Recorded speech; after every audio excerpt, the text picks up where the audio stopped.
Aku ditampar 20 kali oleh suamiku sendiri di depan orang banyak. Tepat ketika aku memergokinya bersama wanita lain. Lebih perih dari itu, wanita itu tertawa, keras, puas, meremehkan. Dia kira aku tak berdaya. Dia salah. Aku meraih rambutnya, kuangkat kepalanya agar menatapku, lalu kucipratkan minuman panas ke wajahnya. Saat itu juga kuketik tombol rekam di ponselku. Inilah caraku memutus nasibnya, dan menutup buku hidup suamiku. Yang subscribe sekarang.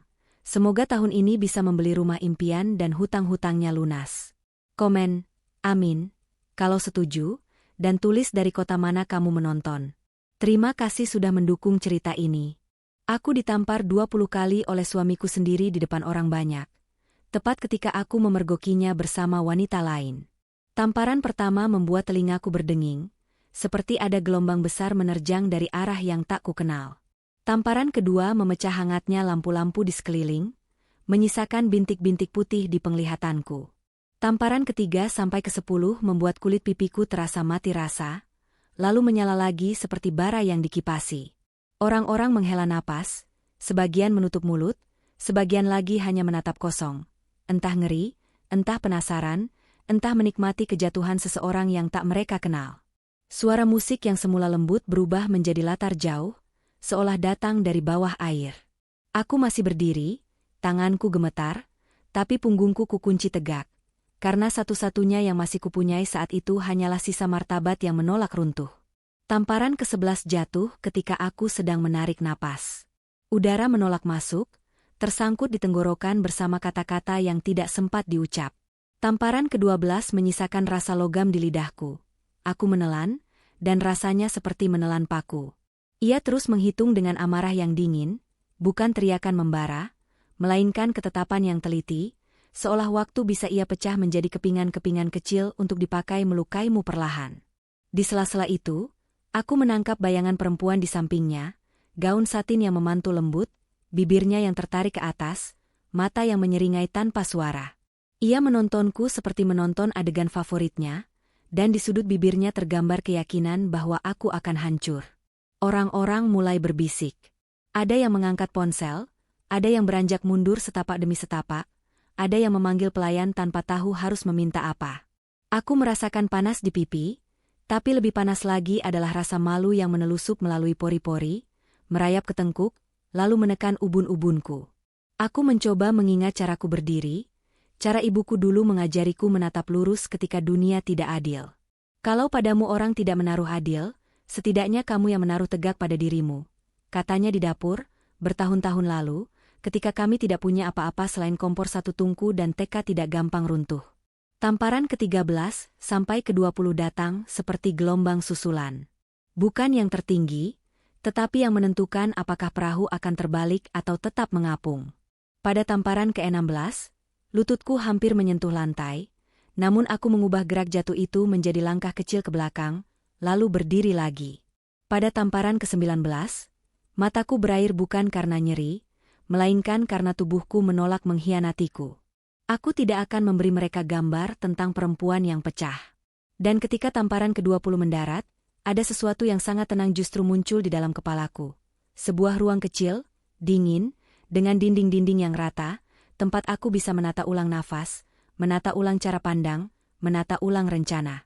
Perempuan itu tertawa, tawa yang bukan ledakan, melainkan bilah tipis yang digesek pelan di atas kulit. Tawa yang mengatakan, kau sudah selesai.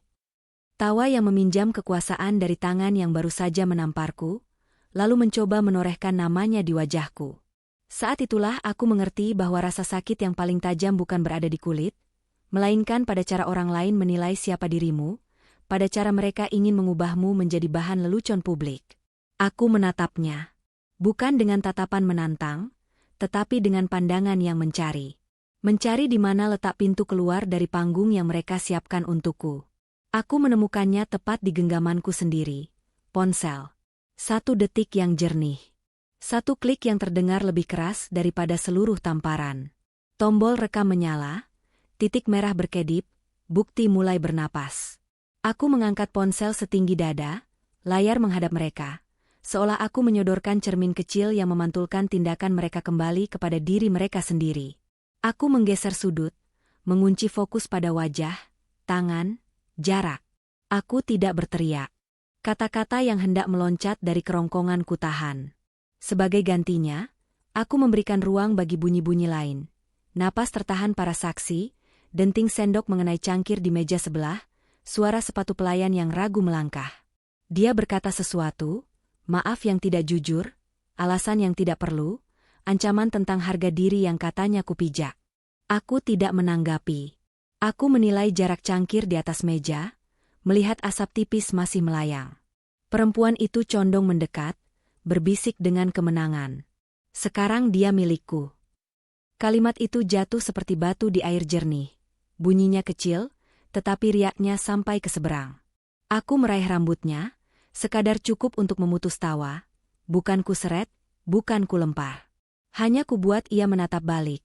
Betul-betul menatap, tanpa filter, tanpa pencahayaan yang ia pilih sendiri. Lalu, dengan gerakan setenang mungkin, kukipaskan minuman panas itu. Tidak ke kulitnya, tidak untuk melukai, tetapi cukup untuk menorehkan ingatan yang tidak mudah pudar pada gaun satin yang sebelumnya terlalu sempurna. Ia menjerit, lebih pada kehilangan kendali daripada pada panasnya cairan. Teriakannya memantul di kaca, memecah penonton yang sejak tadi membatu. Aku menoleh kepada suamiku, lelaki yang dulu kupanggil dengan nama paling lembut yang kumiliki. Untuk sedikit detik, aku mencari jejak orang yang pernah kucintai di matanya. Yang kutemukan hanya cermin kecil. Pantulan dirinya sendiri yang sibuk menyelamatkan citra. Sejak tamparan pertama, kataku pelan, semua terekam. Dan kalimat itu bukan ancaman. Itu adalah penanda bab. Seluruh panggung yang tadi mereka pakai untuk mempermalukanku berubah fungsi. Menjadi pentas kebenaran yang dingin, yang tidak membutuhkan narasi panjang. Fakta adalah cahaya paling terang. Aku merapikan kerudungku. Aku mengambil dompet, lalu berjalan ke kasir. Langkahku tidak cepat, tidak lambat. Aku membayar semua yang ada di meja. Bukan karena aku ingin menyenangkan siapapun, melainkan karena aku ingin menutup adegan ini dengan garis lurus. Tidak ada piring pecah, tidak ada kursi terbalik. Hanya bon, tanda tangan, dan struk yang dilipat rapi. Ketika aku berbalik, beberapa pasang mata menunduk, beberapa yang lain menatapku dengan cara berbeda. Bukan kasihan, bukan pula tepuk tangan. Seperti baru mengerti bahwa ada cara lain berdiri setelah dijatuhkan. Di depan pintu, aku berhenti sejenak. Angin dari luar menyelinap, membawa bau asin laut bercampur kopi dan parfum yang terlalu manis. Aku menatap layar ponsel sekali lagi. Titik merah itu masih berkedip. Tenang, sabar, seolah berkata, aku akan menyimpan ini sampai kamu siap. Aku mematikannya. Di antara kerumunan yang pelan-pelan bernapas lagi, aku melangkah keluar. Malam terasa baru. Bukan karena luka telah hilang, melainkan karena aku sudah menemukan pegangan yang tak bisa dirampas. Pilihan untuk bercerita dengan versiku sendiri. Jalan di depan gedung terasa lebih panjang daripada biasanya, tetapi juga lebih jelas. Setiap derap sepatu seperti menandai kalimat baru yang akan kutulis. Pipi masih panas, tetapi ada dingin yang menenangkan dari dalam dada, sebuah keputusan yang sudah matang. Malam itu bukan sekadar aib. Malam itu adalah garis tegas yang memisahkan hidupku menjadi dua. Sebelum aku tahu siapa mereka sebenarnya, dan sesudah aku memutuskan siapa aku ingin menjadi. Dan di antara dua dunia itu, ada satu benda kecil yang menyalakan perlawanan paling sunyi. Perekam yang menyimpan kebenaran tanpa berteriak. Dengan itu, aku tahu, aku akan pulang, bukan ke rumah yang mungkin akan segera kosong, melainkan ke diriku. Hari itu terasa seperti puncak dari segala lelah yang selama ini Naila kumpulkan dalam diam. Sejak pagi, ia sudah berada di kantor, menutup rapat dengan Dewan Kota yang menilai rancangan hotel ramah lingkungan yang selama 6 bulan terakhir ia perjuangkan. Ruang rapat itu dingin dan kaku. Namun di dalamnya Naila berdiri tegak, menjelaskan setiap detail rancangan dengan keyakinan yang hanya dimiliki oleh seseorang yang benar-benar menguasai pekerjaannya. Ia menjawab semua pertanyaan tanpa tergagap, menampilkan presentasi dengan bahasa tubuh percaya diri, dan ketika salah satu pejabat berkata, proyek ini disetujui, Naila menunduk sopan, menahan senyum yang hampir pecah menjadi air mata bahagia. 6 bulan kerja keras, 6 bulan tidur larut dan bangun sebelum fajar, kini terbayar lunas. Sebagai direktur kreatif di firma arsitektur ternama, Atap Laut, Naila sudah biasa dengan tekanan.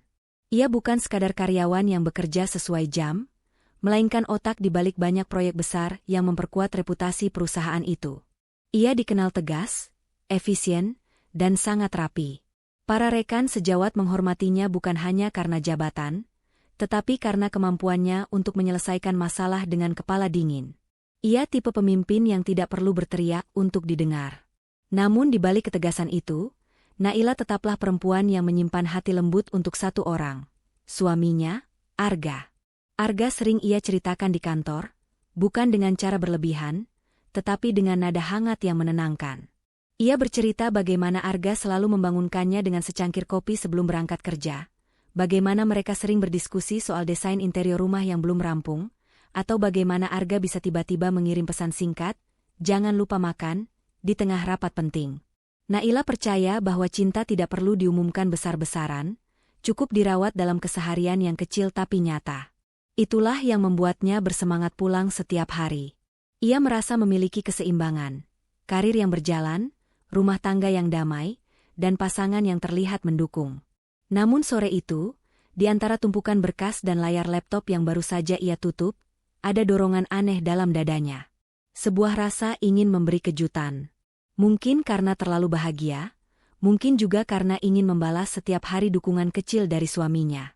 Ia ingin berbagi kabar kemenangan dengan Arga secara langsung.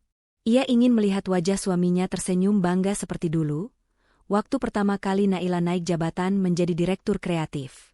Saat itu, Argalah yang paling bersemangat membelikan buket bunga dan menulis pesan di kartu kecil. "Aku bangga padamu, Naila. Jangan pernah berhenti jadi dirimu." Kalimat sederhana yang masih ia simpan di laci meja kerjanya hingga hari ini. Di dalam mobil, Naila sempat menatap pantulan wajahnya di spion tengah. Ia tampak lelah, tapi ada sorot bahagia di matanya. Ia merapikan kerudung warna krem, menghela napas panjang, lalu mengetik pesan kepada Arga. "Aku lembur sedikit, pulang agak malam." Ia tersenyum kecil saat menekan tombol kirim. Itu kebohongan kecil yang tidak membuat siapapun terluka. Ia memang tidak akan pulang larut karena lembur, tapi karena ingin menyiapkan kejutan makan malam untuk merayakan keberhasilannya. Rencana kecil itu membuat hatinya hangat. Ia sudah memesan meja di Langit Anyar Rooftop, restoran di puncak gedung yang punya pemandangan kota Semarang di malam hari. Restoran itu sering disebut Arga sebagai tempat dengan view tercantik untuk merayakan apapun. Mereka pernah makan di sana pada ulang tahun pernikahan ketiga, dan Arga sempat berkata sambil memandang lampu-lampu kota, "Kalau nanti kamu sukses besar, kita rayakan di sini lagi, ya." Kalimat itu menempel di ingatan Naila. Kini, janji itu ingin ia wujudkan. Ia sudah menyiapkan semuanya dengan rinci. Dari pemesanan meja di sudut kaca yang menghadap langsung ke horizon kota, bunga segar di vas kecil di tengah meja, hingga pilihan menu favorit Arga, steak medium rare dan kopi hitam tanpa gula. Ia bahkan membawa kotak kecil berisi kunci apartemen baru yang diam-diam ia beli dari tabungannya sendiri. Apartemen itu tidak megah, tapi cukup nyaman untuk dua orang yang ingin memulai babak baru. Ia ingin memberikan kunci itu malam ini, sambil berkata, "Ini hadiah kecil untuk kita. Aku ingin kita punya tempat yang benar-benar milik kita sendiri." Ia membayangkan Arga akan terkejut, lalu memeluknya erat seperti biasa. Bayangan itu cukup untuk membuatnya tersenyum sepanjang perjalanan. Sore mulai turun perlahan. Langit berwarna jingga keemasan ketika Naila memarkir mobilnya di basement gedung tinggi, tempat restoran itu berada. Ia menatap jam tangan, pukul 6:10. Masih ada waktu 10 menit sebelum reservasi. Ia membuka kaca mobil, menghirup udara sore yang bercampur dengan aroma laut dari kejauhan. Semarang selalu punya angin dengan rasa asin yang khas. Ia menatap ke arah langit, membisikkan syukur kecil. "Terima kasih, Tuhan, untuk hari ini," katanya pelan. Setelah itu ia meraih tas tangan, memeriksa ulang isi di dalamnya, ponsel, dompet, kunci apartemen, dan lipstik warna lembut. Semuanya siap. Lift menuju lantai paling atas bergerak perlahan. Musik instrumental mengalun lembut di dalamnya. Naila sempat menatap bayangannya di pintu logam yang memantul samar. Di sana, ia melihat perempuan yang tidak lagi sama seperti 10 tahun lalu. Ia bukan lagi pegawai muda yang harus menunggu validasi orang lain.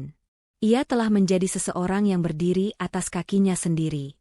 Dan di puncak keberhasilannya itu, yang terlintas di pikirannya justru bukan tentang dirinya, tapi tentang bagaimana ia bisa berbagi kebahagiaan dengan orang yang ia cintai. Naila menatap lantai digital yang berubah angka satu demi satu, lalu tersenyum ketika angka terakhir menyala. 17. Begitu pintu lift terbuka, hawa hangat dan wangi kopi segera menyambutnya. Langit anyar rooftop tidak pernah gagal menciptakan suasana magis. Lampu-lampu gantung berpendar lembut. Band kecil di pojok memainkan versi akustik lagu Cinta Lawas, dan suara pelayan yang ramah menyambut setiap tamu dengan senyum tulus. Naila melangkah pelan, merasakan angin laut yang menyusup dari sela pagar kaca. Ia mencari-cari sosok Arga di antara pengunjung. Matanya menelusuri deretan meja, berharap menemukan punggung seseorang yang dikenalnya. Di tangan kanannya, ia menggenggam tas kecil, di tangan kiri, ia membawa kunci apartemen yang ingin ia jadikan kejutan. Namun saat itu, sesuatu di dadanya bergetar aneh. Bukan firasat buruk, melainkan semacam getar halus yang membuat langkahnya melambat. Ia menatap ke arah sudut ruangan, ke bilik kaca di mana dua orang tampak duduk berhadapan. Di sana, di bawah cahaya lampu kekuningan, Arga terlihat jelas.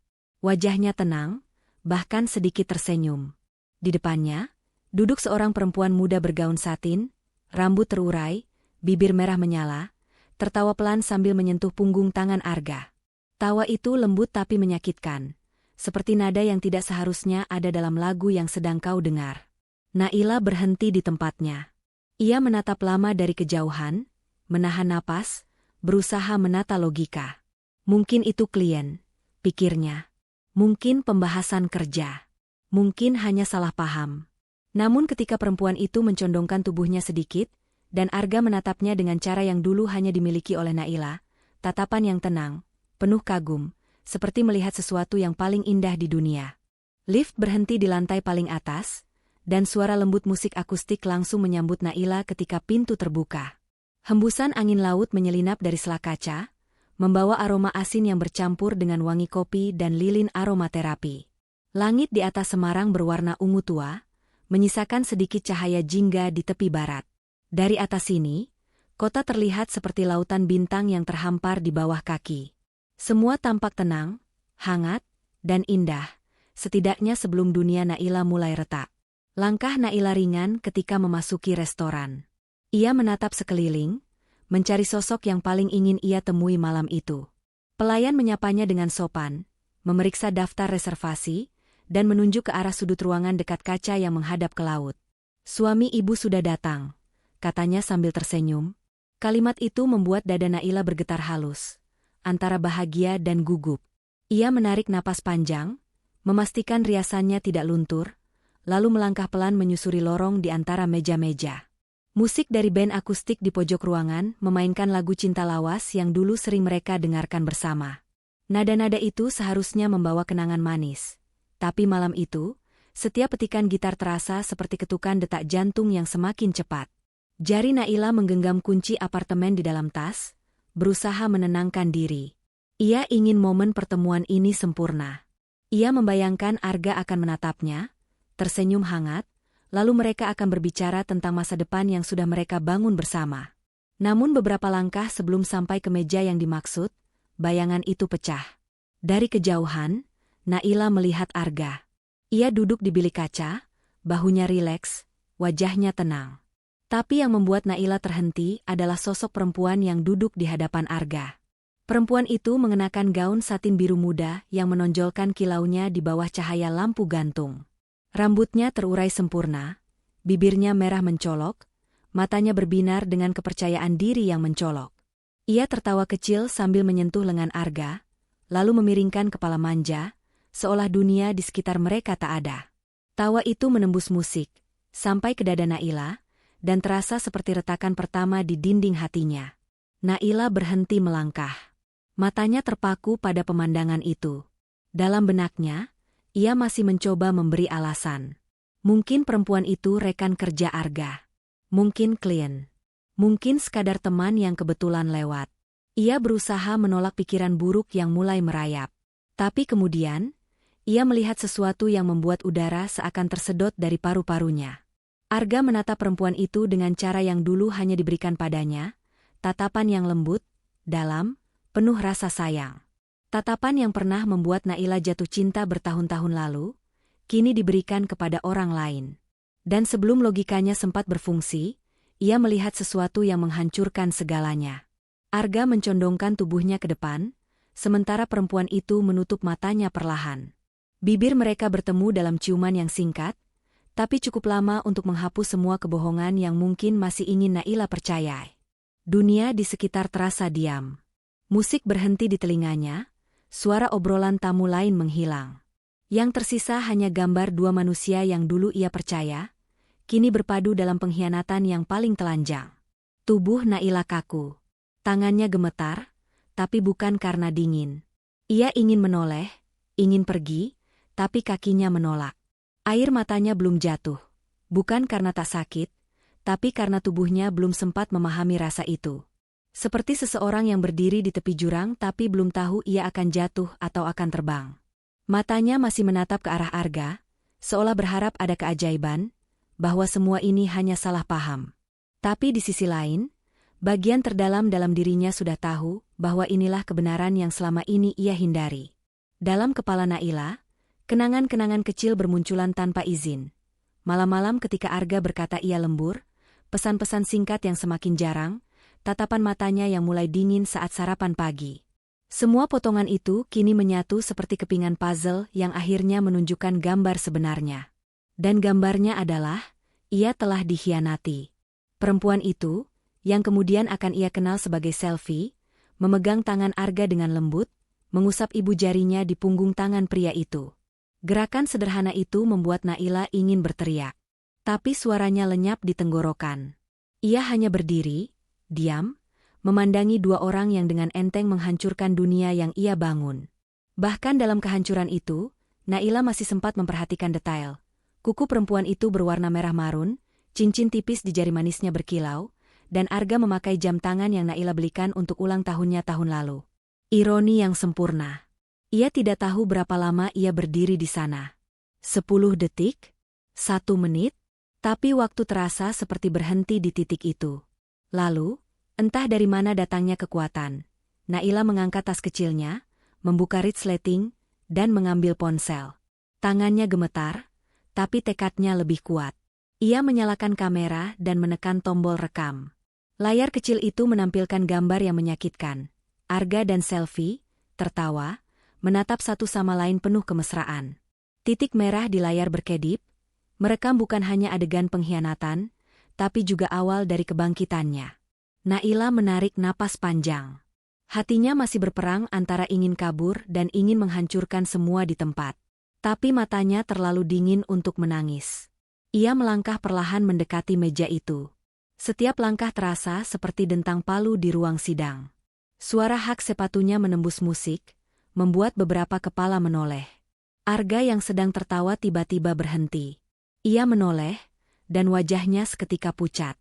Selvi ikut menoleh, menatap Naila dari ujung kaki sampai kepala, lalu menyunggingkan senyum tipis. Senyum seorang pemenang yang yakin lawannya sudah kalah bahkan sebelum bertarung. Untuk sesaat, tidak ada yang berbicara. Hanya tatapan. Tatapan yang menggantung di udara, penuh makna yang saling berlawanan. Tatapan Naila, dingin dan terukur. Tatapan Arga, panik, takut, sekaligus malu. Dan tatapan Selvi, penuh kesombongan yang menusuk.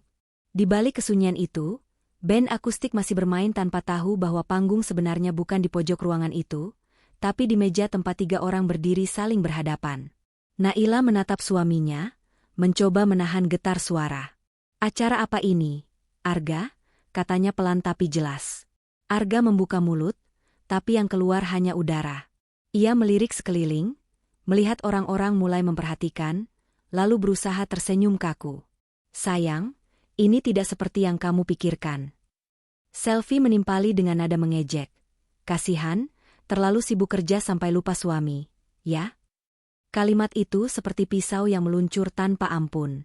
Naila menatap perempuan itu dalam-dalam, mencoba memahami dari mana datang keberanian seseorang untuk berbicara seperti itu. Tapi sebelum ia sempat menjawab, Arga berdiri dan menepuk meja keras-keras. "Cukup. Jangan bikin drama di sini." Suaranya meninggi, bergetar antara marah dan takut. Semua kepala kini menoleh ke arah mereka. Naila tidak menjawab. Ia tahu, percuma. Setiap kata hanya akan mempermalukannya lebih jauh. Tapi sebelum Arga sempat melangkah mendekat, ia sudah menyiapkan langkah berikutnya. Kamera di ponselnya masih menyala. Segala sesuatu dari saat itu, wajah, nada suara, kemarahan, semuanya akan terekam. Ia tidak tahu apa yang akan terjadi selanjutnya, tapi ia tahu satu hal pasti. Malam ini bukan lagi malam perayaan. Ini malam kebenaran, dan ia berdiri tepat di tengahnya. Naila berdiri di hadapan Arga dan perempuan itu dengan napas tertahan. Suara musik di ruangan seolah lenyap, hanya menyisakan gema langkah dan detak jantungnya sendiri. Di antara meja-meja restoran yang mewah itu, ia merasa seperti sedang berdiri di tengah panggung tanpa naskah. Semua mata mulai menoleh. Beberapa pelayan saling berpandangan, ragu untuk mendekat. Udara yang semula hangat kini berubah pekat, berat, dan menusuk. Arga masih berdiri di sisi meja, tubuhnya menegang. Ia tampak seperti seseorang yang baru saja tertangkap basah mencuri sesuatu yang seharusnya ia lindungi. Matanya bergetar, bergantian menatap Naila dan Selvi. "Sayang, aku bisa jelaskan," katanya tergesa, suaranya parau seperti baru bangun dari mimpi buruk. Naila tidak menjawab. Ia hanya menatap keduanya dengan sorot mata yang dingin. Tangannya tetap menggenggam ponsel, layar masih menyala, kamera merekam setiap detik tanpa suara. Cahaya dari layar itu memantul di wajahnya yang pucat, tapi tatapannya tetap kokoh. "Jelaskan apa, Arga?" ucapnya akhirnya, pelan, tapi cukup keras untuk didengar beberapa meja di sekitar mereka. "Tentang bagaimana kamu mencium klienmu di tempat umum." Selvi menegakkan tubuh, menatap Naila dengan senyum tipis. "Kamu terlalu berlebihan. Kami hanya makan malam biasa. Mungkin dari jauh kamu salah lihat." Nada suaranya halus, tapi mengandung ejekan yang jelas. Ia menyilangkan kaki, memperbaiki posisi duduknya dengan gaya yang anggun namun penuh kesombongan. "Lagi pula, kamu datang tanpa diundang. Tidak sopan, bukan?" Naila memalingkan pandangannya dari perempuan itu, lalu kembali ke Arga. "Aku datang karena ingin memberi kabar baik," katanya datar. "Tapi ternyata, aku yang justru mendapat kejutan." Ia menahan napas sejenak, mencoba tetap tenang. Namun saat melihat tangan Arga masih memegang tangan Selvi di bawah meja, sesuatu di dalam dirinya pecah. "Kamu tega melakukan ini di depan umum? Setelah semua yang kita lalui, Arga?" Arga melepaskan genggamannya, wajahnya memucat. "Naila, tolong jangan buat keributan. Ini tidak seperti yang kamu pikirkan," ujarnya cepat, mencoba meraih tangan istrinya. Tapi Naila mundur selangkah, menatap tangannya yang nyaris disentuh dengan jijik. "Jangan sentuh aku." Keributan kecil itu menarik perhatian hampir seluruh ruangan. Beberapa orang mulai berbisik. Kamera ponsel lain mulai terangkat secara diam-diam. Suasana yang tadinya romantis berubah menjadi penonton senyap sebuah tragedi rumah tangga. Band akustik berhenti bermain. Hanya ada suara gelas yang bergetar di meja, dan napas berat Arga yang berusaha menenangkan diri. Tapi kemudian, sesuatu di wajah Arga berubah. Rasa takutnya berganti menjadi kemarahan yang tertekan. Ia merasa terpojok. Harga dirinya, yang selama ini ia anggap tinggi, mulai terguncang karena tatapan-tatapan di sekeliling mereka. Dalam pikirannya, ia harus memulihkan kendali, harus menunjukkan bahwa ia tidak kalah di depan orang-orang ini. Dan disinilah kesalahannya dimulai. "Sudah cukup, Naila," serunya dengan nada tinggi. "Kamu mempermalukan aku di tempat umum. Orang-orang sedang menonton." Naila menatapnya tajam. "Aku mempermalukan kamu? Arga, kamu yang berselingkuh, di depan mata semua orang." Suaranya mulai bergetar, tapi matanya masih kering. "Aku datang untuk merayakan kerja keras kita, bukan untuk melihat kebohonganmu." Selvi tersenyum sinis. "Mungkin dia memang tidak bisa memahami laki-laki yang butuh perhatian," katanya lirih, tapi cukup keras untuk menusuk telinga Naila. Beberapa orang terkejut mendengarnya. Diam, bentak Arga ke arah Selvi, tapi semuanya sudah terlambat. Naila berdiri tegak. Kamu bilang aku mempermalukan kamu? Tidak, Arga. Kamu sendiri yang menelanjangi kehormatanmu malam ini. Arga menatapnya dengan wajah merah padam. Amarah dan rasa malu bercampur menjadi satu. Dan sebelum ada yang sempat menahannya, tangan Arga terangkat. Tamparan pertama mendarat keras di pipi Naila. Suaranya memecah ruangan yang hening. Orang-orang terpaku. Tamparan kedua menyusul, lebih keras. Naila bergeser setengah langkah ke belakang, tapi tetap berdiri. Berhenti, Arga, seru seseorang dari meja sebelah. Arga tak mendengar. Ia kehilangan kendali, mengangkat tangan lagi.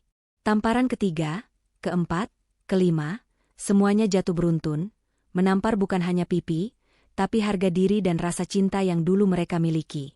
Suara itu bergema seperti petir di ruangan yang sempit. Pelayan mencoba mendekat, tapi terhenti karena ketakutan. Selvi tidak menahan.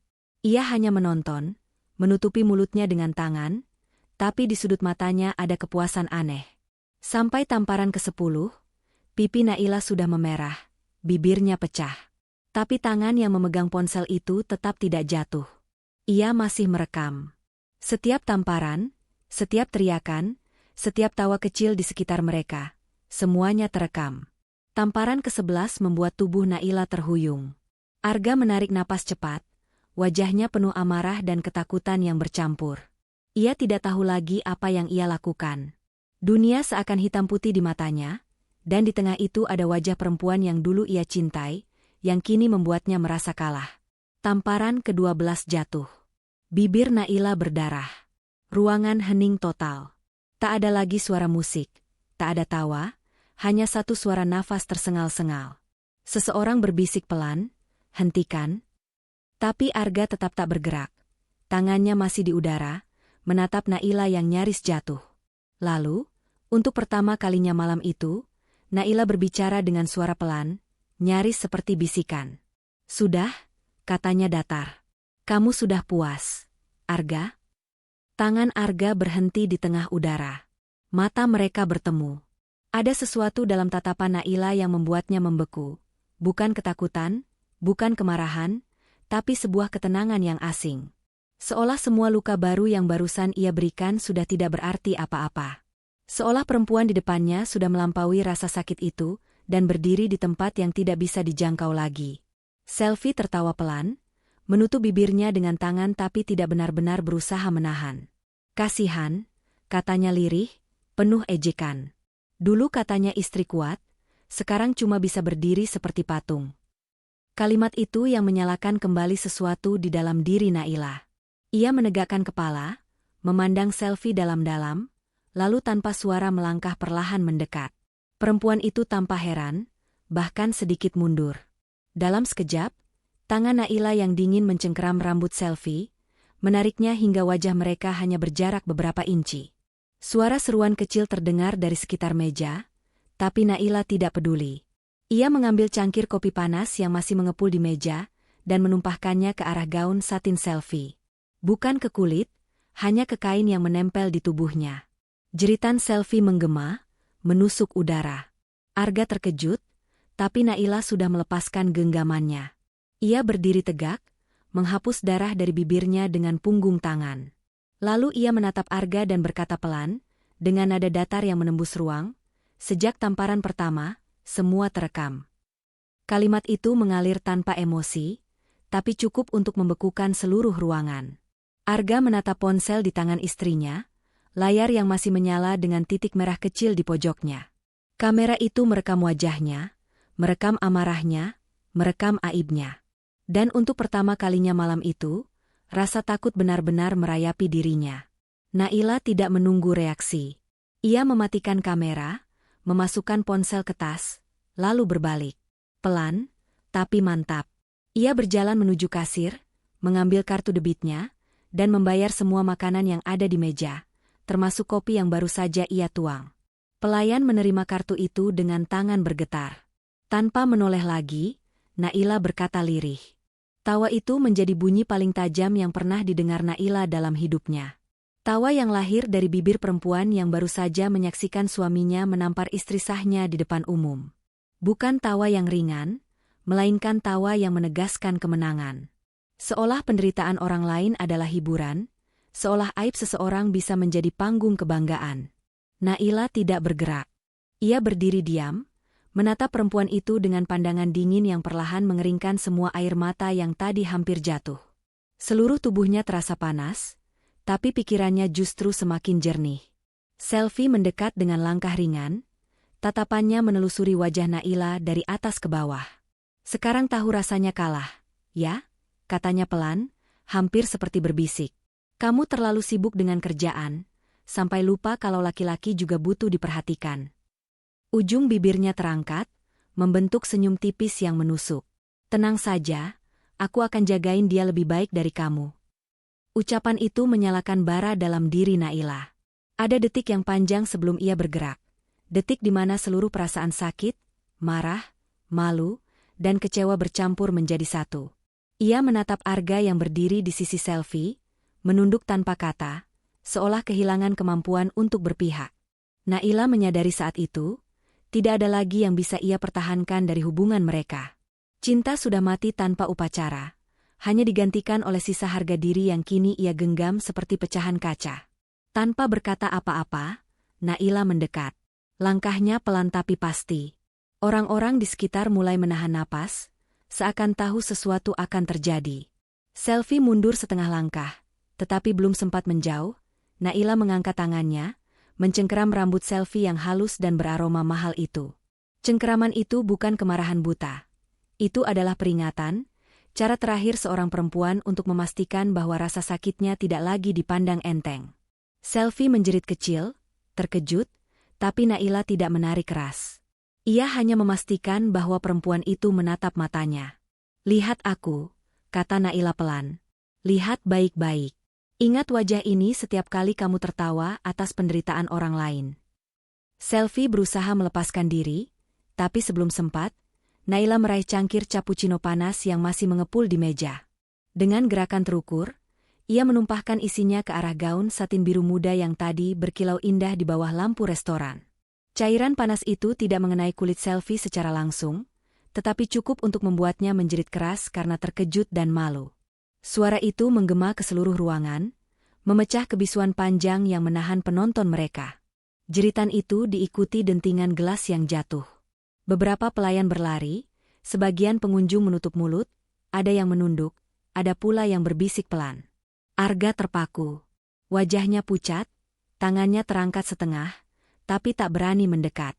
Semua yang menyaksikan tahu, bukan amarah yang mendorong tindakan Naila, melainkan sesuatu yang lebih dalam dari itu. Rasa kehilangan martabat yang dibayar lunas dengan ketegasan. Naila melepaskan cengkeramannya perlahan. Rambut Selvi berantakan, gaunnya basah dan bernoda. Naila berdiri tegak, menatapnya dengan tatapan datar. "Itu bukan untuk melukaimu," katanya tenang, "itu untuk menghentikan tawamu." Kalimat itu keluar pelan, tapi menggema di dada setiap orang yang mendengarnya. Tak ada teriakan, tak ada drama. Hanya kebenaran yang diucapkan dengan suara yang terlalu tenang untuk dianggap marah. Arga akhirnya bergerak, menghampiri Naila dengan langkah canggung. "Naila, cukup. Kamu sudah keterlaluan." Suaranya meninggi, tapi getarannya jelas. Ia tidak sedang memerintah. Ia sedang mencoba menyelamatkan wajahnya sendiri di depan umum. Naila menatapnya, mata mereka bertemu untuk terakhir kalinya sebagai suami istri yang masih memiliki sesuatu. Pandangan itu dingin, kering, dan penuh jarak. "Keterlaluan?" ulangnya dengan nada datar. "Kamu pikir 20 tamparan di depan orang banyak itu wajar? Arga? Kamu pikir aku akan diam saja setelah itu?" Arga terdiam. Tidak ada kata yang bisa ia ucapkan untuk membenarkan dirinya. Naila lalu mengangkat tangan kanannya yang masih memegang ponsel. Layar ponsel itu menampilkan rekaman dengan titik merah kecil di pojok atas. Masih menyala. "Sejak tamparan pertama," katanya pelan, "semuanya terekam." Kalimat itu membekukan ruangan. Arga menatap ponsel itu dengan mata membesar. Ia tahu apa artinya. Setiap gerakan, Setiap kata, setiap tamparan yang ia lakukan di depan publik ini menjadi bukti abadi. Ia mencoba meraih ponsel itu, tapi Naila dengan cepat menyimpannya ke dalam tas kecilnya. "Jangan khawatir," katanya dingin. "Aku tidak akan mengedit apapun. Dunia berhak tahu siapa kamu sebenarnya." Beberapa pengunjung tertegun.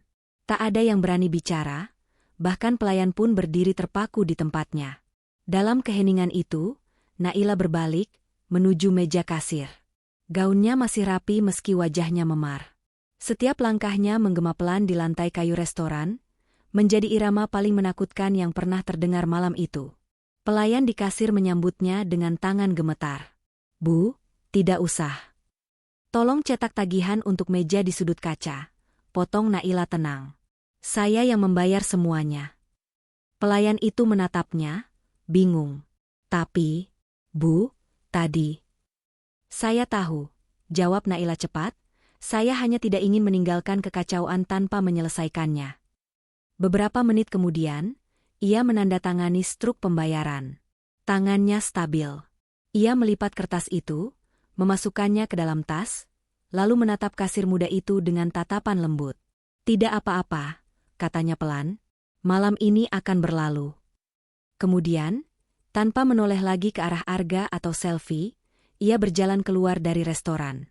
Angin malam menerpa wajahnya, membawa aroma laut yang tajam.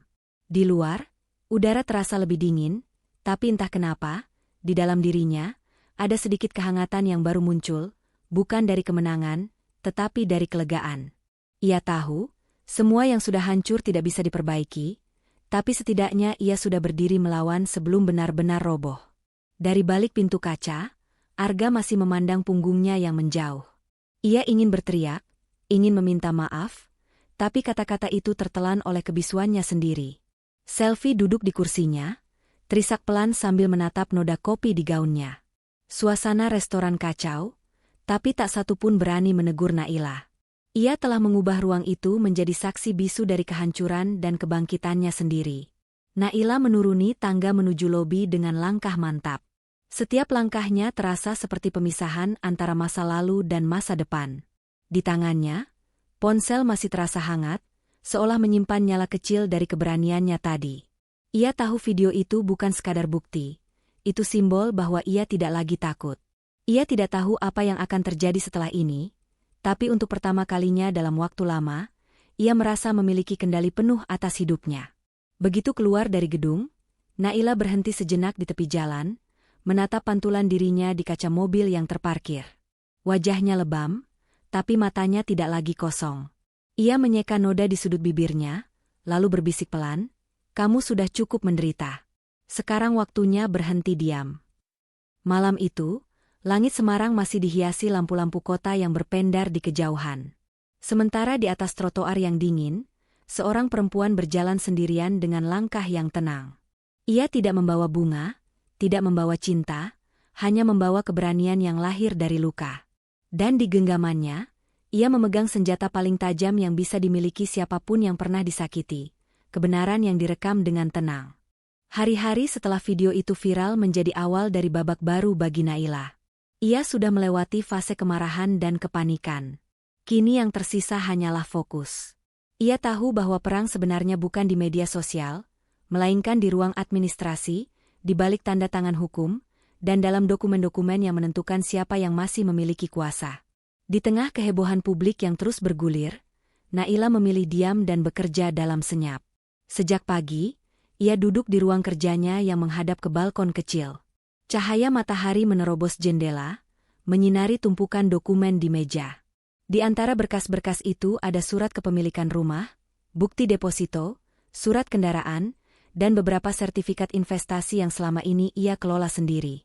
Semua tercatat atas nama Yasmina Asset Trust, lembaga keuangan yang didirikannya 3 tahun lalu sebagai perlindungan aset pribadi. Saat itu, banyak orang, termasuk Arga, menilai langkahnya terlalu berlebihan. Tapi hari ini, keputusan itu menjadi tameng yang menyelamatkan segalanya. Ia menyalakan laptop, membuka spreadsheet berisi daftar kekayaan bersama yang pernah dicatat saat pernikahan. Di kolom pertama, tertera daftar properti, rumah utama, apartemen di pusat kota, dan sebidang tanah di pinggiran yang semula rencananya akan dijadikan proyek investasi. Di kolom berikutnya, ia menandai semua yang berada di bawah namanya. Hampir seluruhnya. Arga hanya memiliki saham kecil dari usaha sampingan yang justru dibiayai dari dana pribadinya.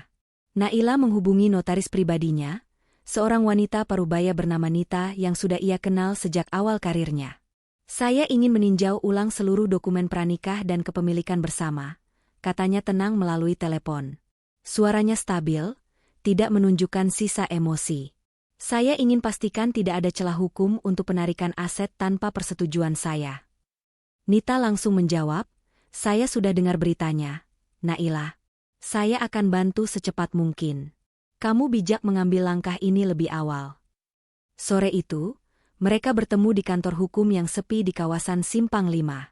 Di ruangan itu, Naila menandatangani beberapa surat penting, pembekuan rekening gabungan, pembatalan akses kartu kredit bersama, dan pemindahan aset likuid ke rekening pribadi di bawah perlindungan hukum. Ia juga menutup 2 rekening bisnis kecil yang dulu ia buat bersama Arga, lalu memindahkan modalnya kembali sesuai kontrak pinjaman yang telah ia buat bertahun-tahun lalu, dokumen yang dulu dianggap Arga hanya sebagai formalitas. Setiap tanda tangan yang ia bubuhkan terasa seperti potongan tali yang selama ini menahannya dalam hubungan yang salah. Tidak ada rasa bersalah, tidak ada air mata. Hanya perasaan lega yang dingin dan mantap. "Dengan ini, semua hakmu aman sepenuhnya," kata Nita setelah selesai memeriksa dokumen. "Arga tidak akan bisa menyentuh apapun tanpa izinmu." Naila mengangguk. "Itu yang saya mau. Saya tidak ingin membalas. Saya hanya ingin melindungi apa yang saya bangun." Malamnya, ia duduk sendirian di balkon rumahnya. Lampu-lampu kota berpendar lembut, suara klakson samar terdengar dari kejauhan. Di tangan kanannya, ia menggenggam cangkir teh tanpa gula, uapnya naik pelan, menenangkan. Ia memandangi rumah besar yang kini terasa terlalu sepi. Di dinding ruang tamu masih tergantung foto pernikahannya. 2 orang tersenyum dengan latar laut biru, seolah bahagia selamanya. Naila bangkit, mendekat, dan melepas bingkai itu perlahan. Ia tidak marah. Ia hanya ingin menata ulang ruangnya. Esok harinya, ia memanggil petugas dari lembaga properti untuk menilai harga rumah. Dalam beberapa hari, rumah itu akan dijual. Bukan karena ia butuh uang, tapi karena ia ingin melepaskan kenangan yang sudah tidak punya tempat. Semua perabotan, mobil, dan barang-barang pribadi Arga dikemas dalam kotak dan dititipkan di gudang penyimpanan. Naila menuliskan satu catatan kecil yang ia letakkan di dalam kotak itu, "Ambil kalau kamu masih menganggap ini berharga. Kalau tidak, biar waktu yang membuangnya." Sementara itu, kabar pemecatan Arga dari perusahaan sudah menyebar. Ia kehilangan pekerjaan, reputasi, dan teman-teman yang dulu sering menyanjungnya. Rekeningnya dibekukan karena adanya laporan penyelidikan keuangan dari perusahaan. Ia mencoba menuntut, tapi kontrak pernikahan mereka terlalu kuat. Semua aset besar, rumah, kendaraan, bahkan deposito bersama, resmi berada di bawah kuasa Naila. Dalam 5 hari, Arga kehilangan alamat tetap dan tempat untuk pulang. Bagi Naila, itu bukan pembalasan, melainkan konsekuensi. Ia tidak pernah berencana menghancurkan hidup Arga. Ia hanya ingin memastikan bahwa hidupnya sendiri tidak ikut hancur. Ia tidak menutup kemungkinan untuk memaafkan, tapi bukan berarti ia akan membuka pintu yang sudah tertutup. Ia belajar bahwa cinta tanpa batas bisa berubah menjadi jebakan jika tidak dijaga dengan akal sehat. Sore itu, setelah semua urusan administrasi selesai, Naila memeriksa saldo rekening pribadinya. Jumlahnya cukup besar, hasil kerja keras bertahun-tahun dan investasi yang dikelolanya dengan disiplin. Angka itu bukan sekadar uang, tapi simbol kebebasan.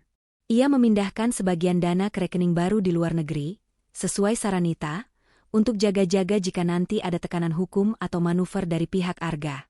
Ia menatap layar komputernya lama. Di folder, Arga Selfie Rooftop, video itu masih tersimpan dengan aman. Ia membuka sebentar, hanya untuk memastikan filenya utuh, lalu menutup kembali.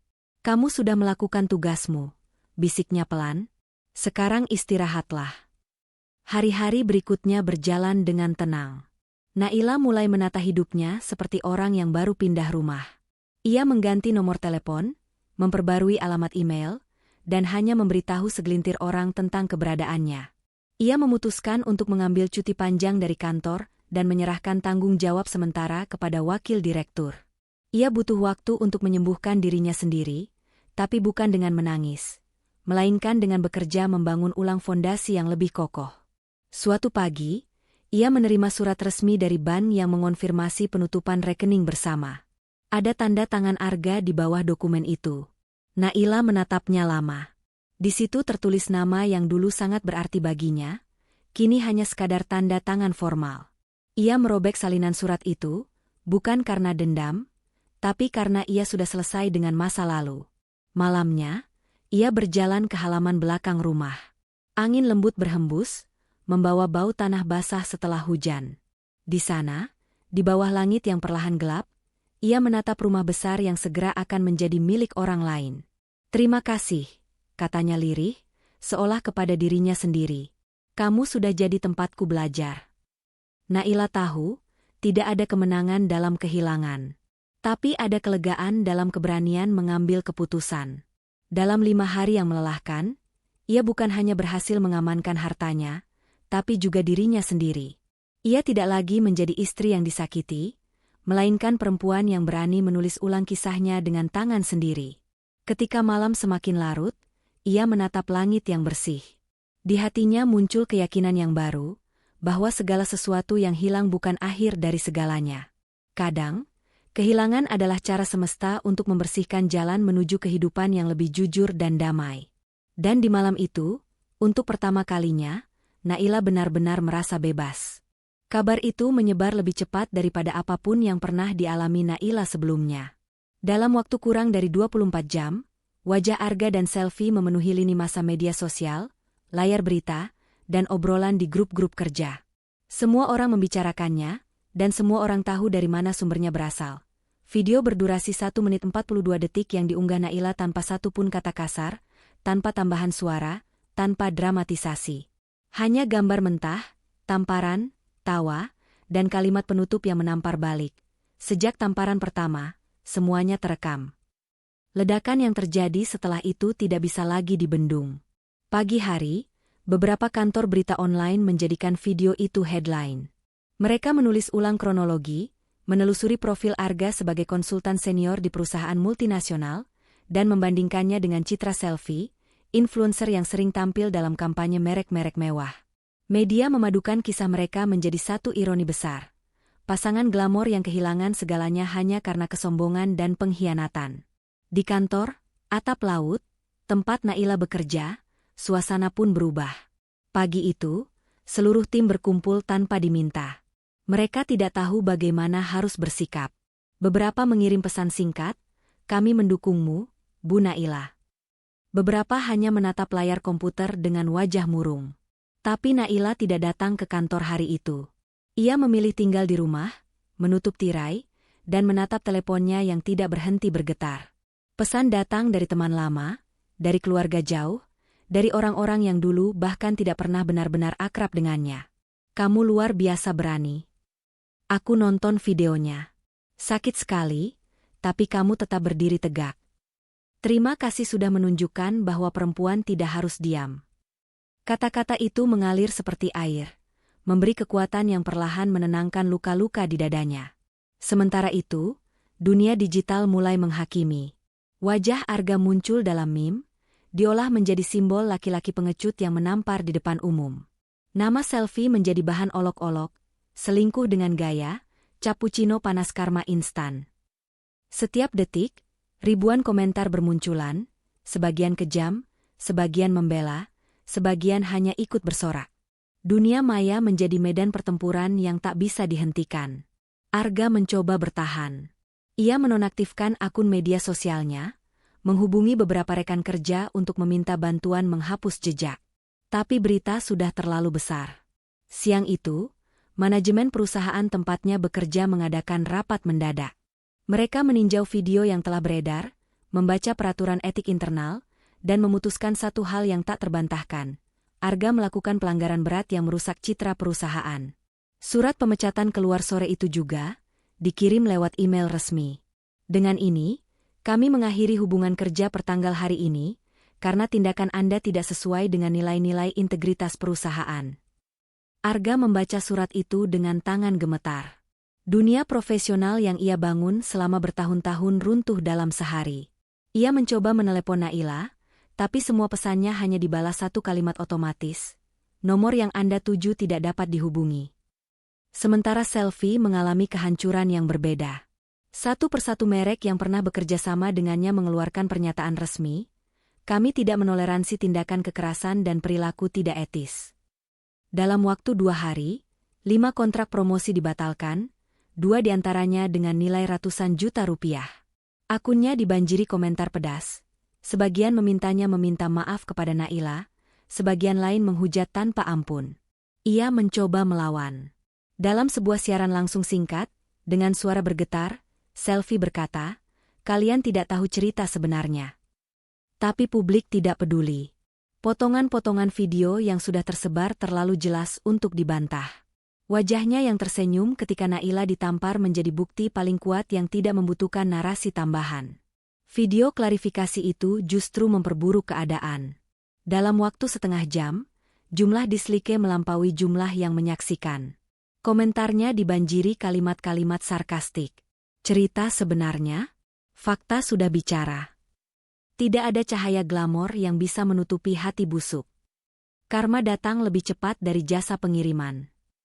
Selvi menutup akun itu malamnya, menghapus semua foto, dan menghilang dari dunia digital yang dulu membesarkannya. Bagi Naila, semua itu ia saksikan dalam diam. Ia tidak merasa bahagia melihat kehancuran mereka, tapi ada kepuasan tenang dalam hatinya.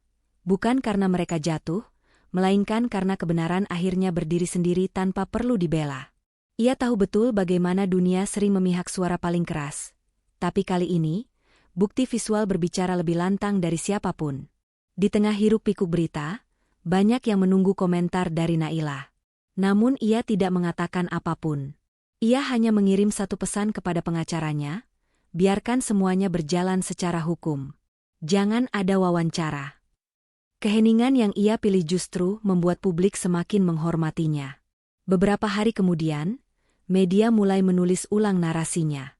Dari korban kekerasan rumah tangga, ia berubah menjadi simbol keberanian perempuan modern. Artikel demi artikel muncul, Naila, arsitek yang berdiri tegak di tengah pengkhianatan. Wawancara dengan pakar psikologi bermunculan, membahas kekuatan mentalnya. Bahkan Lembaga Perlindungan Perempuan menghubunginya, menawarkan kerja sama kampanye tentang keberanian melawan kekerasan. Namun di balik sorotan itu, Naila tetap memilih diam. Ia tidak ingin dikenal karena luka. Ia hanya ingin hidupnya kembali tenang. Setiap pagi, ia tetap bangun pukul 5, menyeduh kopi hitam tanpa gula, dan menatap matahari yang naik di balik jendela apartemen. Kadang ia menulis catatan pendek di buku kecil di meja kerjanya, "Aku masih di sini. Aku tidak hancur." Suatu pagi, ia menerima email dari pihak kepolisian yang menangani kasusnya. Video itu telah diterima sebagai barang bukti. Proses penyelidikan sudah berjalan.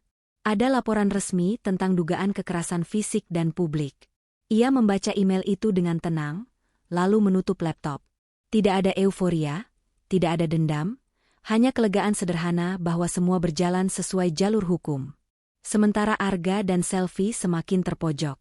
Rumah tangga mereka berantakan bahkan sebelum dimulai. Reputasi mereka rusak, karir mereka hancur, dan nama mereka menjadi pelajaran di dunia maya. Arga kehilangan klien, kehilangan posisi, bahkan kehilangan hormat dari keluarganya sendiri. Karma tidak datang dalam bentuk spektakuler. Ia datang dalam sunyi, dalam kehilangan yang pelan tapi pasti. Bagi Naila, semua itu bukan kemenangan. Ia tidak menginginkan kehancuran mereka, hanya keadilan. Ia tahu setiap perbuatan akan kembali kepada pelakunya dengan cara yang tepat. Ia telah menyalakan api, tapi bukan untuk membakar, melainkan untuk menerangi jalan keluar dari kegelapan yang dulu menelannya hidup-hidup. Dan di tengah semua kekacauan yang berlangsung di luar sana, Naila kembali menemukan ketenangan yang sederhana. Ia duduk di balkon rumahnya malam itu, memandangi cahaya lampu kota dari kejauhan. Angin laut membawa aroma garam yang familiar, dan untuk pertama kalinya dalam beberapa hari, ia tersenyum. Dunia boleh berisik, tapi hatinya sudah tenang. Ia tahu badai belum sepenuhnya berlalu, tapi arah angin kini berpihak padanya. 5 hari setelah malam di restoran itu, hidup Arga benar-benar runtuh. Segala sesuatu yang dulu ia banggakan, jabatan, rumah mewah, mobil mahal, bahkan kepercayaan orang tuanya, menghilang satu persatu seperti pasir yang lepas dari genggaman. Surat pengosongan apartemen dikirimkan secara resmi oleh pengacara Naila. Dalam amplop berlogo firma hukum itu tertulis kalimat singkat. Dimohon mengosongkan properti paling lambat dalam 3 hari kerja, karena bukan atas nama Anda. Kalimat yang kering dan dingin, tapi tak terbantahkan. Arga membaca surat itu berulang kali dengan tangan gemetar. Setiap hurufnya seperti palu yang menghantam sisa harga dirinya.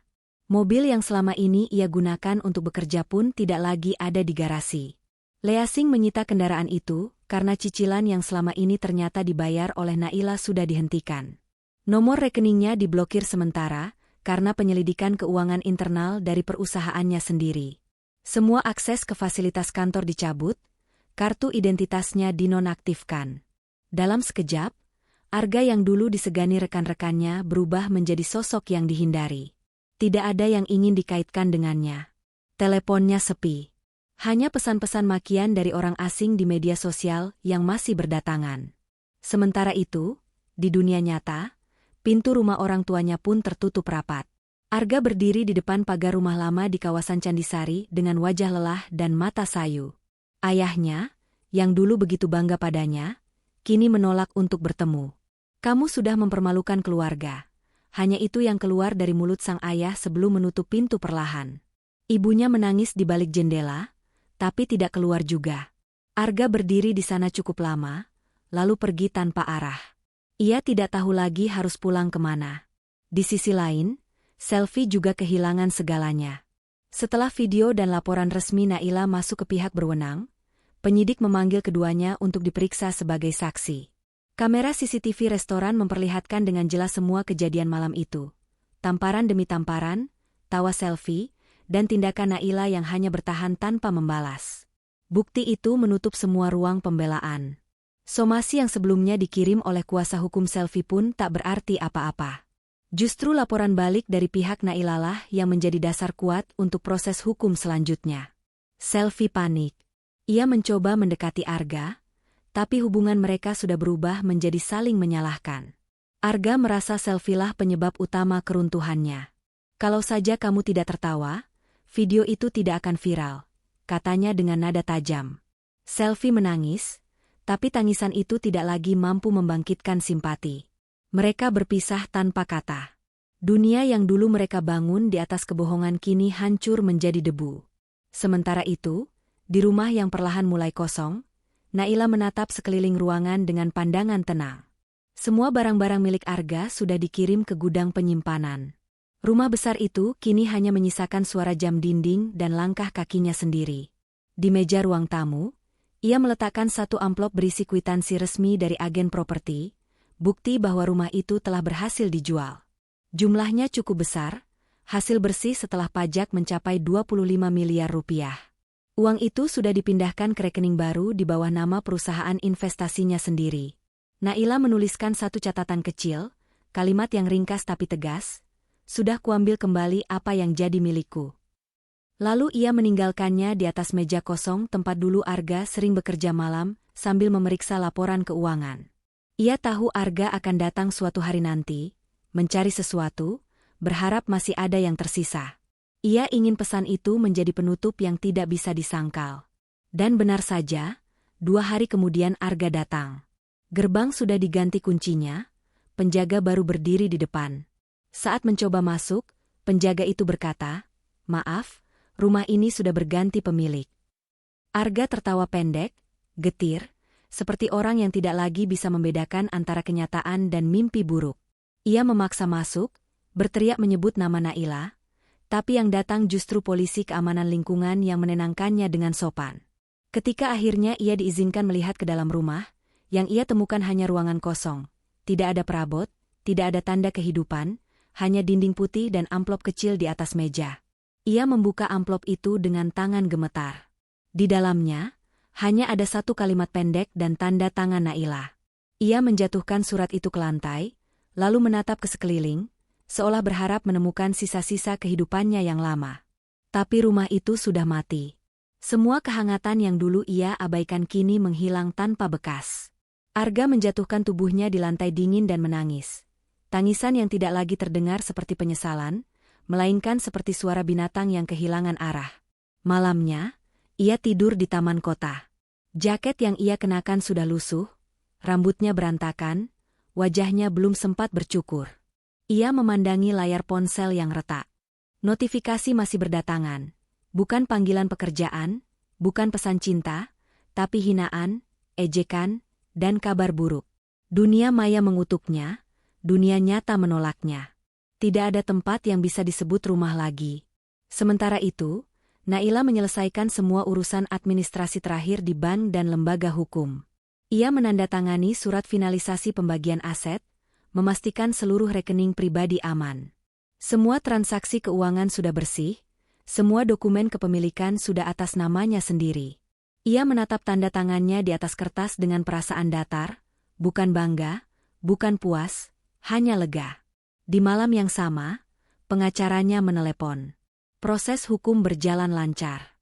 CCTV restoran, video pribadi Anda, dan bukti laporan medis sudah diterima pengadilan. Kami tinggal menunggu jadwal sidang pertama. Naila mengangguk meski tak terlihat. Terima kasih, katanya pelan. Biarkan hukum menyelesaikan bagiannya. Beberapa hari kemudian, publik kembali heboh. Media memberitakan bahwa Arga dan Selvi resmi menjadi tersangka kasus kekerasan fisik dan pencemaran nama baik.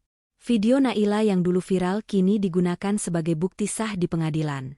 Dunia digital yang dulu membakar nama mereka kini berbalik menjadi saksi keadilan. Namun Naila tidak pernah datang ke persidangan pertama. Ia tidak ingin menyaksikan mereka lagi. Ia hanya menerima kabar melalui kuasa hukumnya. Semua yang terjadi kini berada di luar urusannya. Ia sudah selesai dengan babak itu. Ia lebih memilih fokus pada langkah berikutnya, membangun hidup baru.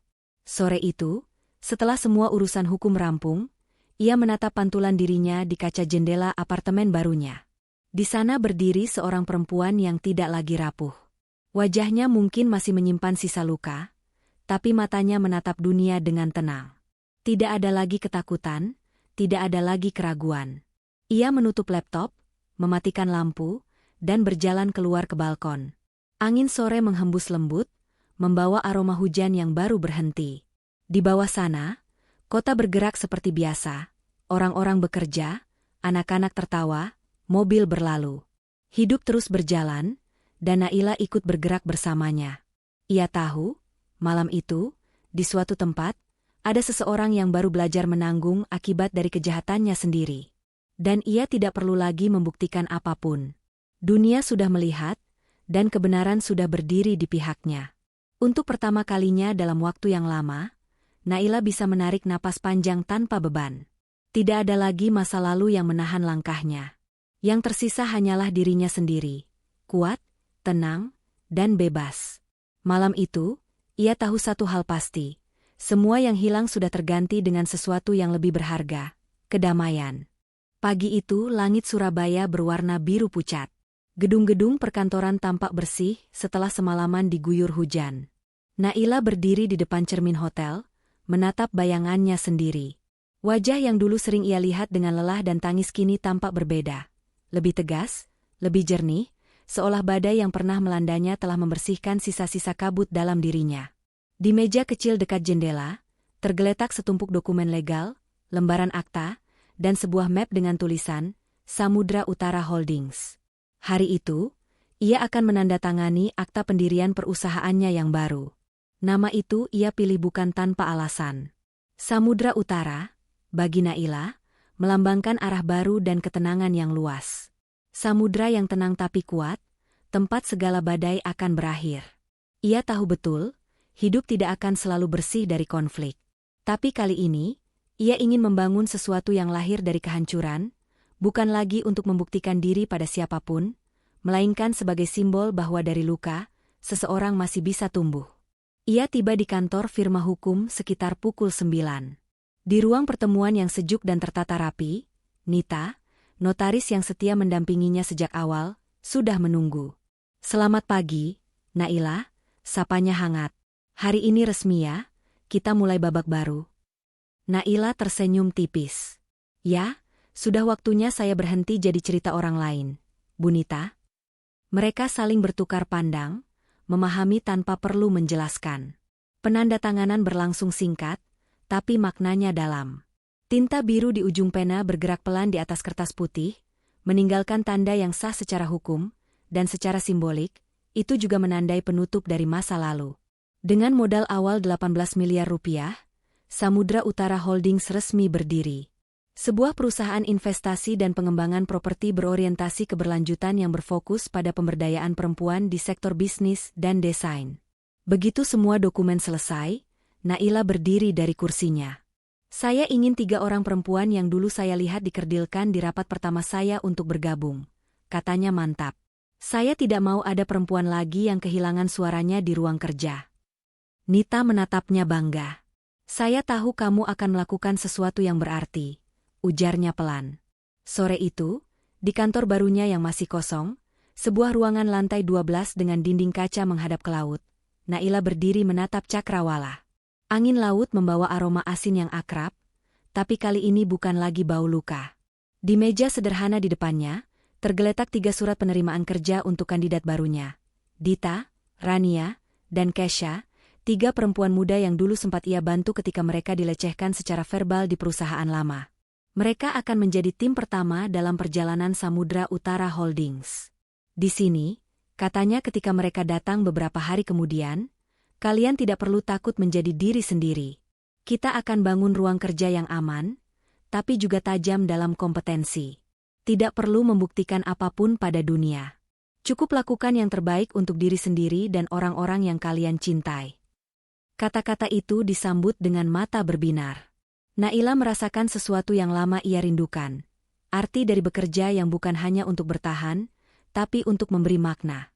Di tengah kesibukannya menata perusahaan baru, notifikasi masuk di ponselnya. Pesan dari kuasa hukumnya, putusan sela, penahanan arga dan selfie ditetapkan. Proses berlanjut ke tahap persidangan. Naila menatap layar itu tanpa ekspresi. Ia tidak merasa senang, tidak juga sedih. Semua sudah sesuai jalannya. Keadilan sedang bekerja, dan ia tidak perlu turun tangan lagi. Ia menutup pesan itu, lalu berjalan menuju balkon kaca yang luas. Di bawah sana, ombak kecil berdebur di tepi pelabuhan, memantulkan cahaya matahari sore yang lembut. Di kejauhan, kapal-kapal berlayar menuju laut lepas, pemandangan yang menenangkan, seolah mewakili perasaan di dalam dadanya. Bekas luka di pipinya sudah hilang, tapi setiap kali ia menyentuh sisi wajah itu, ia masih bisa merasakan gema dari malam penuh tamparan itu. Bukan lagi rasa sakit, melainkan pengingat bahwa ia pernah bertahan dan menang. Ia mengambil ponselnya, membuka folder lama berjudul Arga Selfie Rooftop. File itu masih utuh. Ia memutarnya sekali lagi, kali ini dengan tenang. Suara tamparan, tawa selfie, kalimatnya sendiri di akhir video. Semuanya masih ada. Tapi kini, saat menontonnya, yang ia rasakan bukan kemarahan, melainkan rasa syukur. Syukur karena ia tidak lagi menjadi perempuan di dalam video itu. Ia sudah berubah menjadi orang yang merekam dan mengarsipkan kebenaran, lalu melangkah meninggalkannya di masa lalu. Setelah video selesai, ia menghapus file itu satu persatu. "Minuman panas untuk masa lalu," bisiknya pelan, menutup ponsel dengan senyum tipis. Malam menjelang. Di ruang kerjanya yang remang, lampu gantung menyala lembut. Naila menatap daftar proyek pertama perusahaannya di layar komputer, pembangunan kompleks perumahan tahan angin di Kupang. Sebuah proyek kecil, tapi sangat berarti. Ini kerja, bukan pelarian, ia bergumam pada diri sendiri. Besok pagi, ia akan terbang ke sana untuk survei lahan bersama tim teknik. Sebelum pulang, ia menulis satu catatan kecil di buku kerjanya. "Jangan takut memulai dari nol, karena kadang, dari nolah kita benar-benar mengenal arah." Beberapa minggu kemudian, Samudra Utara Holdings mulai berjalan. Ruangan kantor yang dulu kosong kini dipenuhi suara tawa, diskusi, dan ambisi yang sehat. Naila bekerja dari pagi hingga malam, tapi kali ini tanpa beban. Setiap keputusan yang ia ambil terasa ringan, karena tidak lagi ada rasa takut di baliknya. Ia tidak lagi mencari pengakuan siapapun, hanya ingin menciptakan sesuatu yang berarti. Di luar, publik masih membicarakan kasus Arga dan Selfie, tetapi perlahan-lahan kabar itu memudar. Nama Naila tidak lagi dikaitkan dengan skandal, melainkan dengan keberhasilan. Sebuah majalah bisnis bahkan menulis artikel tentang perusahaannya dengan judul, "Dari Luka Menjadi Cahaya, Perempuan yang Membangun Ulang Hidupnya Sendiri." Ketika jurnalis majalah itu menemuinya untuk wawancara, Naila menjawab dengan tenang. "Saya tidak ingin dikenal karena luka saya," katanya. "Saya ingin dikenal karena apa yang saya bangun setelahnya." Malam itu, setelah semua tamu pergi dan kantor sepi, Naila menatap keluar jendela lagi. Kota Surabaya berkilau seperti samudra bintang. Di bawah sana, jalanan penuh cahaya kendaraan yang bergerak ke arah yang berbeda-beda, sama seperti hidup, yang selalu berjalan tak menentu. Tapi kali ini, Naila tidak takut pada ketidakpastian. Ia tahu arah yang ingin ia tuju. Ia meneguk teh tanpa gula di tangannya, menatap refleksi dirinya di kaca. Wajah yang dulu penuh luka kini berubah menjadi wajah perempuan yang damai. Ia menutup matanya sejenak, lalu berbisik, "Tak ada lagi yang bisa menamparku." Dan di luar jendela, laut yang jauh di sana tampak berkilau di bawah cahaya bulan. Seolah mengamini kalimat itu, bahwa badai sudah selesai, dan perjalanan baru akhirnya dimulai.